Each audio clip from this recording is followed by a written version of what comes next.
Hey everybody, this is Mario with DeCarneyRoofing, and today I'm going to be giving you some advice on what to do and things to ask before hiring a contractor for your project. License and insurance. This is one of the most important things you're going to want to make sure a contractor has before hiring them for your project. If a contractor doesn't have a license, more than likely he won't be able to pull the permits for your project, or he actually doesn't really know all the new codes and things that are important to know when doing your project. So you're going to want to make sure they have a license and that it is valid. As far as insurance goes, you're definitely going to want to make sure they have insurance. During construction, so many things can go wrong. Damage to your home can occur. Heaven forbid, one of their employees gets hurt. Last thing you're going to want to do is be held liable for that. So make sure their insurance is up to date and that their license is valid. Research and recommendations. You're definitely going to want to do your research before hiring any contractor for your home improvement project. Whether it's painting, roofing, siding, you're definitely going to want to dig deep. Go on Google, type their name in, look up their reviews. You're going to want to click lowest reviews, see what was said about them that was poor. Does this kind of seem to be repetitive, or a lot of homeowners saying similar things? Perhaps it was poor communication, poor quality of work, poor cleanup. All those things are going to be very important to find out. If any of your neighbors have had work done that you're looking to get done soon, such as roofing, siding, painting, maybe even irrigation, something like that, it's definitely worth sparking up a conversation with them.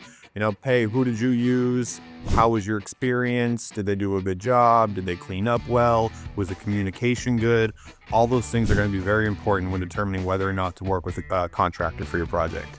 Detailed quote. Before signing a contract, you're going to want to make sure that you received a detailed quote and that you understand the scope of work. You're going to want to look at the materials being used, making sure that if there's anything you mentioned specifically that it is listed in there. You're going to want to look over a timeline for completion. If you and the contractor discussed a certain time frame you need the project completed by, you're going to want to make sure that is listed in there so he can uphold his end of the bargain. You're going to want to look for a payment schedule, make sure you can both agree on that. When does the contractor need, first, middle, and payment by? Does that work for both of you? And lastly, do you see all the little things in there that you asked the contractor to do? And sometimes those things get overlooked. You mention them to the contractor and they say, oh, I don't remember you talking about that. You never mentioned that. So you're going to want to make sure all of those little details are in there to make sure both parties are going to be satisfied once the project's completed. Another suggestion of mine when hiring a contractor is to avoid large upfront payments.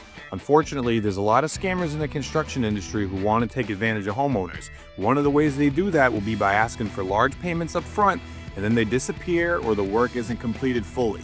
I would say the average is around 1/3 of the total project cost upon agreement. Anything more than that, I would be a little weary of it, and I may steer clear of that situation. Lastly, one of the most important things to look for when hiring a contractor is communication. In today's world, it has never been easier to call, text, email someone. 9 times out of 10, that phone is already in their hand, in their back pocket, so there is no reason it should take all day for someone to get back to you. One of the most important times in the hiring process to take note of communication is in the beginning. How long did it take for the company to get back to you from when you initially asked for the estimate? How long did it take for the company to get back to you to answer your follow-up questions? During this time, you'll be able to see, all right, are they a good communicator? If there's a problem and once I hire them, if there is a problem, are they gonna get back to me fast? If they're not getting back to you in a timely fashion before money exchanged hands, there's a good chance that they're not going to once you hire them for the project.